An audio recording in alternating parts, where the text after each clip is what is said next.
Good evening my dear students, आप सभी को पीसीसी के यूट्यूब चैनल पे मैं आलोक आप सभी को तहे दिल से स्वागत करता हूं। और आज हम लोग फिर से करेंट अफेयर्स, जो आज के इम्पॉर्टेंट करेंट अफेयर्स है, जो आपके परीक्षा के दृष्टि से काफ़ी महत्वपूर्ण है, वैसे सारे प्रश्नों को देखेंगे। तो आप सभी देखें और अगर नए हैं तो प्लीज़ क्लास को सब्सक्राइब करें और लाइक शेयर करना ना भूलें। तो इसी के साथ आइए जो आपके परीक्षा के दृष्टि से इम्पोर्टेंट हैं वैसे सारे प्रश्नों को देखते हैं। तो एक नंबर प्रश्न है, भारत के 14वें राष्ट्रपति, तो अभी जो है उपराष्ट्रपति, अभी हाल ही में हम लोग देखे थे कि भारत के नए राष्ट्रपति का अभी चुनाव हुआ और द्रौपदी मुर्मू भारत के नए राष्ट्रपति बने।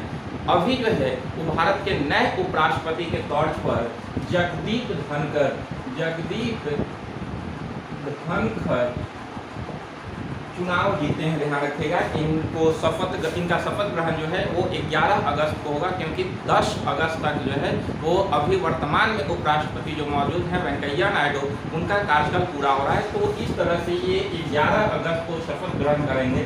तो ध्यान रखेंगे कि भारत के 14वें उपराष्ट्रपति जगदीप धनखड़ हुए और क्रमानुसार अगर देखा जाए तो ये 16वें हो गए, लेकिन व्यक्तिगत तौर पर जो है वो 14वें उपराष्ट्रपति जगदीप धनखड़ बने हैं। ध्यान रखिएगा, इससे संबंधित कुछ महत्वपूर्ण बिंदु हैं जिसे देखिएगा। तो क्रमानुसार 16वें पश्चिम बंगाल के राज्यपाल, वर्तमान में ये पश्चिम बंगाल के राज्यपाल थे, जो कि अभी जो है वो भारत के उपराष्ट्रपति बने।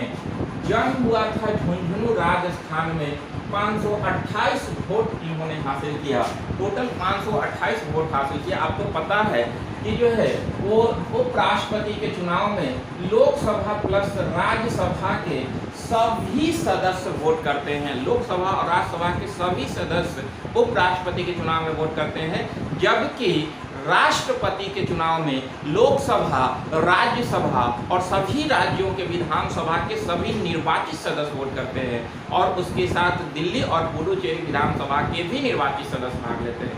तो इस तरह से उसमें निर्वाचित सदस्य भाग लेते हैं, लेकिन उपराष्ट्रपति के चुनाव में लोकसभा और राज्यसभा के सभी सदस्य भाग लेते हैं। ध्यान रखना है।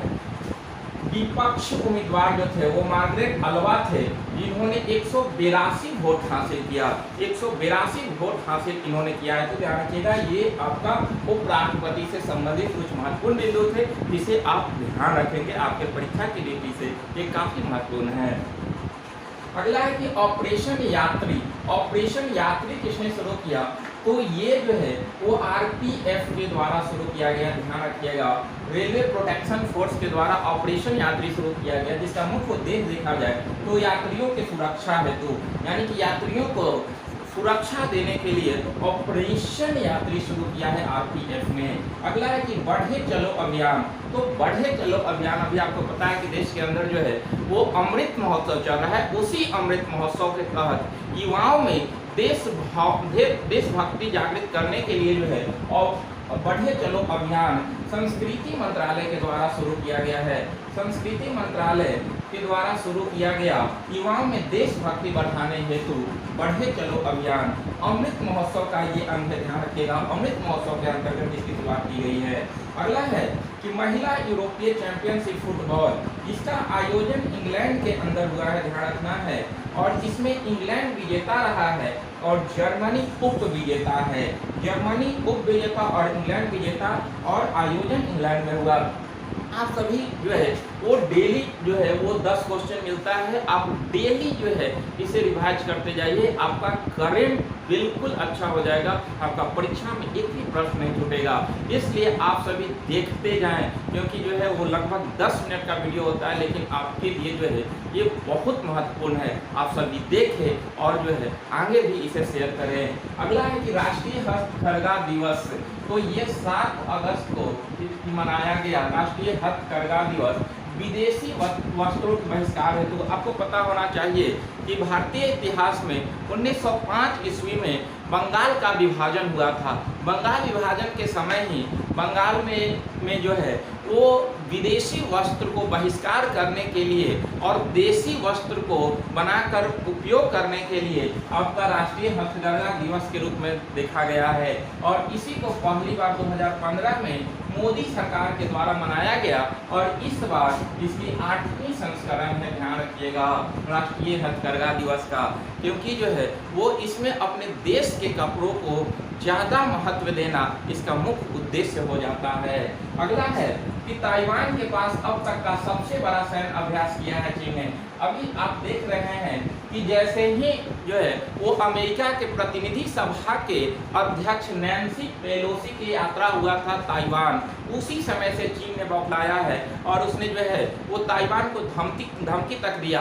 और उसके बाद जैसे ही नैन्सी पेलोसी जो है वो अमेरिका चले गए, उसी समय से देखा जा रहा है कि ताइवान को चारों तरफ से चीन जो है वो इनकाउंटर कर रहा है, घेरने की नीति को अपना लिया है। और इस तरह से अभी उसके चारों तरफ जो है वो आपका सबसे बड़ा अभ्यास किया है चाइना ने, लेकर जो है काफ़ी चर्चा में है ये। तो ध्यान रखिएगा कि ताइवान के पास अब तक का अपना सबसे बड़ा सैन्य अभ्यास किया है चीन ने, और इस तरह से चाइना ने जो है ताइवान को डराया है, क्योंकि चाइना जो है वो ताइवान को एक कंट्री के रूप में नहीं देखता है, उसे रिपब्लिक ऑफ चाइना का दर्जा देता है कि वो चाइना का एक अंग है। तो इस तरह से काफ़ी चर्चा में है। और नैन्सी पेलोसी का यात्रा हुआ था जो अमेरिका के प्रतिनिधि सभा के अध्यक्ष हैं।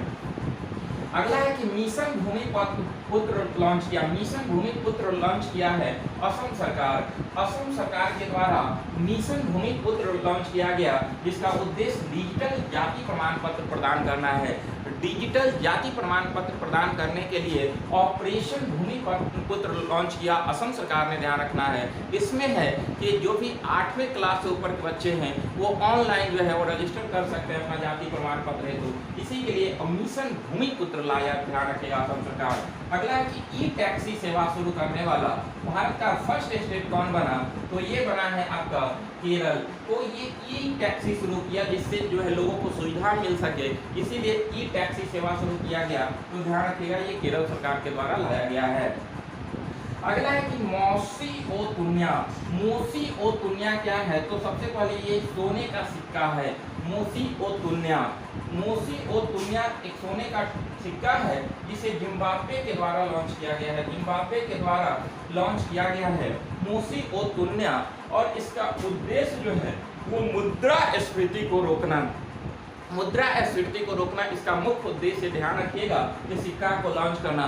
मुद्रास्फीति में आप जानते हैं कि मुद्रा का मूल्य गिर जाता है और कीमतें बढ़ जाती है, जिसके फलस्वरूप महंगाई बढ़ जाती है। तो इस तरह से मुद्रास्फीति को रोकने के लिए जो है वो मोसी ओ तुनिया सोने का सिक्का जिम्बाब्वे के द्वारा लाया गया। आप जानते हैं कि भारत के अंदर अगर मुद्रास्फीति बढ़ती है तो भारत सरकार के द्वारा जो है वो आपका हर 2 महीना पर जो है वो मौद्रिक समीक्षा RBI के गवर्नर के द्वारा किया जाता है, जिससे मुद्रास्फीति की जांच की जाती है। तो भारत में मौद्रिक समीक्षा होती है, जबकि वहां पर जो है एक सिक्का लॉन्च किया गया है। तो इस तरह से आप ध्यान रखें, मुद्रास्फीति इक्वल टू मुद्रा का मूल्य गिरना और कीमत को अचानक बढ़ जाना।